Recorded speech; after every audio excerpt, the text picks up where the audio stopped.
ಕಾಂಗ್ರೆಸ್ ಸರ್ಕಾರದಲ್ಲಿ ಸಾಕಷ್ಟು ಅವ್ಯವಹಾರ ನಡೀತಾ ಇದೆ ಅನ್ನುವಂತ ನಿಟ್ಟಿನಲ್ಲಿ ಬಿಜೆಪಿ ಪ್ರತಿಭಟನೆಯನ್ನ ಮಾಡಿತು. ಇದೀಗ ಕಾಂಗ್ರೆಸ್ ಕೆರಳಿ ಕೆಂಡವಾಗ್ಬಿಟ್ಟಿದೆ.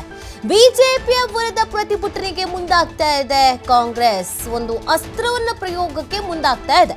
ಸರ್ಕಾರದ ವಿರುದ್ಧ ಬಿಜೆಪಿ ಪ್ರತಿಭಟನೆ ಹಿನ್ನೆಲೆ ಕಾಂಗ್ರೆಸ್ ಕೆರಳಿ ಕೆಂಡವಾಗಿದೆ.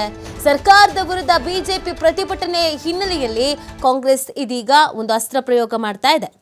ಅದನ್ನು ಉಪಯೋಗಿಸಿಕೊಂಡು ವಿರೋಧ ಪಕ್ಷಗಳನ್ನು ದುರ್ಬಲ ಮಾಡಬೇಕು, ಒಂದೇ ಒಂದು ಪಕ್ಷ ಈ ದೇಶದಲ್ಲಿ ಇರಬೇಕು ಅಂತ ಅವರ ಒಂದು ಪ್ರಯತ್ನ ಇದೆ. ಅದೇ ರಾಜ್ಯದಲ್ಲೂ ಕೂಡ ಅದೇ ಒಂದು ಪ್ರಕ್ರಿಯೆ ಈಗ ಪ್ರಾರಂಭ ಆಗಿದೆ. ನಮ್ಮ ಇಡಿ ಸಂಸ್ಥೆ ಮುಖಾಂತರ ಇವತ್ತು ರಾಜ್ಯದಲ್ಲಿ ಅದನ್ನು ಮಾಡೋದಕ್ಕೆ ಪ್ರಾರಂಭ ಮಾಡ್ತಾ ಇದ್ದಾರೆ. ಆದ್ದರಿಂದ ಈ ಪತ್ರಿಕಾಗೋಷ್ಠಿಯನ್ನು ನಾವು ಕರೆದಿದ್ದೇವೆ.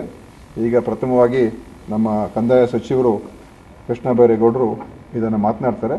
ಆಮೇಲೆ ಉಳಿದವರು ನಾವು ಸ್ವಲ್ಪ ಈ ವಿಚಾರದ ಬಗ್ಗೆ ನಾವು ಕೂಡ ಹೇಳ್ತೀವಿ. ಅದರಿಂದ ಈಗ ಮಾನ್ಯ ಕೃಷ್ಣ ಬೈರೇಗೌಡರು ತಮ್ಮ ಉದ್ದೇಶಿಸಿ ಮಾತನಾಡ್ತಾರೆ. ಸ್ನೇಹಿತರೆ ನಮಸ್ಕಾರ.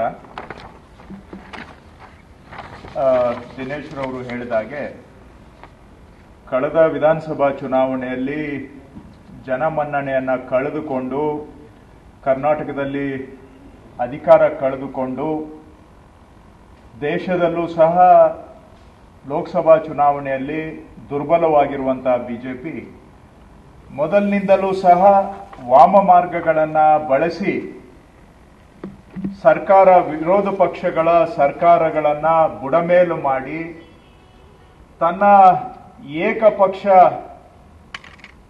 ಸಾಮ್ರಾಜ್ಯವನ್ನ ದೇಶದಲ್ಲಿ ಕಟ್ಟತಕ್ಕಂಥ ಪ್ರಯತ್ನ ಮಾಡ್ತಾ ಇರೋದಕ್ಕೆ ಬೇಕಾದಷ್ಟು ಉದಾಹರಣೆಗಳಿದ್ದಾವೆ. ಇದಕ್ಕೆ ಅವರು ಇಡಿ, ಐಟಿ, ಸಿಬಿಐಯನ್ನ ಬಳಸಿಕೊಂಡು ವಿರೋಧ ಪಕ್ಷಗಳ ಮೇಲೆ ನೇರ ದಾಳಿಗಳನ್ನ ಅವರು ಮಾಡ್ತಾ ಬಂದಿದ್ದಾರೆ. ಇಡಿ, ಐಟಿ, ಸಿಬಿಐಯನ್ನ ಸರ್ಜಿಕಲ್ ಸ್ಟ್ರೈಕ್ ತರ ಅವರು ವಿರೋಧ ಪಕ್ಷಗಳ ಮೇಲೆ ದಾಳಿಯನ್ನ ಮಾಡ್ತಾ ಬಂದಿದ್ದಾರೆ.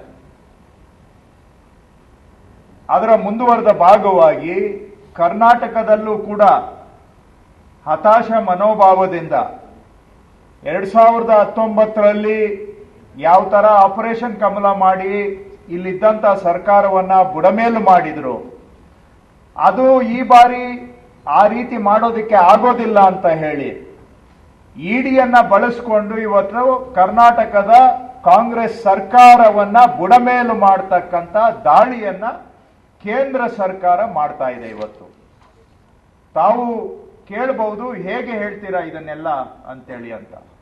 ಈಗ ಏನು ಮಹರ್ಷಿ ವಾಲ್ಮೀಕಿ ಅಭಿವೃದ್ಧಿ ನಿಗಮದ ತನಿಖೆ ಇಡಿನವರು ಮಾಡ್ತಾ ಇದ್ದಾರೆ. ನಮಗೆ ಖಚಿತವಾದಂತ ಮಾಹಿತಿ ಬಂದಿದೆ.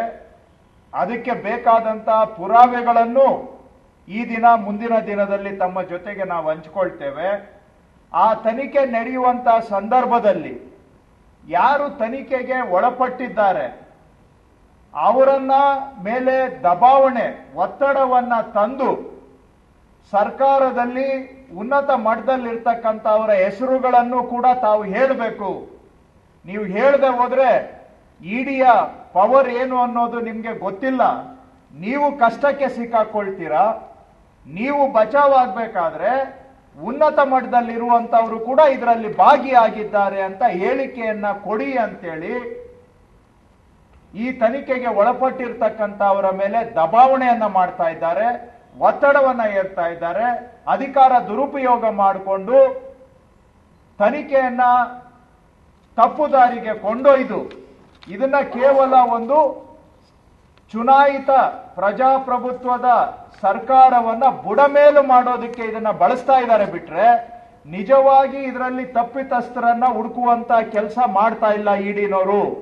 ಯಾರು ಅವ್ರ ಜೊತೆ ರಾಜಿಯಾಗಿ ಅವ್ರ ಜೊತೆ ಸಂಧಾನ ಮಾಡಿಕೊಂಡು ಅವರ ಹೇಳ್ದಾಗೆ ಕೇಳಲಿಕ್ಕೆ ತಯಾರಿದ್ದಾರೆ ಅಂತವರನ್ನ ನಿಮ್ಮನ್ನ ನಾವು ರಕ್ಷಣೆ ಮಾಡ್ತೇವೆ ಅಂತಾನು ಕೂಡ ಅವರಿಗೆ ಅಭಯವನ್ನ ಕೊಡ್ತಾ ಇದ್ದಾರೆ. ನೀವು ನಾವ್ ಹೇಳ್ದಂಗೆ ಕೇಳಲಿಲ್ಲ, ಉನ್ನತ ಮಟ್ಟದಲ್ಲಿರೋರ ಹೆಸರು ಹೇಳಲಿಲ್ಲ ಅಂತ ಹೇಳಿದ್ರೆ ನೀವು ಪರಿಣಾಮ ಎದುರಿಸಬೇಕಾಗತ್ತೆ, ನಿಮ್ಗೆ ಇಡಿ ಪವರ್ಸ್ ಅನ್ನ ನಾವು ತೋರಿಸಬೇಕಾಗತ್ತೆ ಅನ್ನುವಂತ ಮಾತನ್ನು ಕೂಡ ತನಿಖಾ ಸಂದರ್ಭದಲ್ಲಿ ಹೇಳಿ ಅವರ ಬಾಯಲ್ಲಿ ಬಲವಂತವಾಗಿ ಸರ್ಕಾರದ ಉನ್ನತ ಮಟ್ಟದಲ್ಲಿರ್ತಕ್ಕಂಥವರ ಹೆಸರುಗಳನ್ನ ಏಳಿಸುವಂತಹ, they are trying to force words and statements into the mouth of people under enquiry and investigation or the witnesses. ಇದು ನೇರವಾಗಿ ಇಡಿನವರು ಇವತ್ತು ಮಾಡ್ತಾ ಇದ್ದಾರೆ. ಅಲ್ಲಿಗೆ ಎರಡು ವಿಷಯ ಸ್ಪಷ್ಟ. ಒಂದು, ಅವರಿಗೆ ಇದರಲ್ಲಿ ತಪ್ಪಿತಸ್ಥರನ್ನ ಹುಡುಕುವಂತ ಯಾವ ಉದ್ದೇಶನೂ ಇಲ್ಲ. ಅವರಿಗೆ ಈ ಇನ್ವೆಸ್ಟಿಗೇಷನ್ ನೆಪ ಮಾತ್ರ. ಅವರು ತಪ್ಪು ಮಾಡಿದವರಿಗೆ ಶಿಕ್ಷೆ ಕೊಡುವಂತ ಯಾವ ಉದ್ದೇಶನೂ ಇಲ್ಲ. ಯಾಕೆಂದ್ರೆ ಯಾರು ರಾಜಿ ಆಗ್ತಾರೆ ನಿಮಗೆ ರಕ್ಷಣೆ ಕೊಡ್ತೀವಿ ಅಂತ ಅವ್ರು ಹೇಳ್ತಾ ಇದ್ದಾರೆ.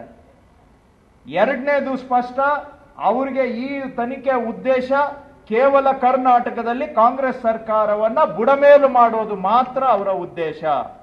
ನೀವು ಕೇಳ್ಬೋದು, ಇದೆಲ್ಲ ಬಾರಿ ದೊಡ್ಡ ದೊಡ್ಡ ಮಾತುಗಳಾಡ್ತಾ ಇದ್ದೀರಿ, ಇದಕ್ಕೆಲ್ಲ ಏನು ಹಿನ್ನೆಲೆ ಇದೆ ಅಂತ.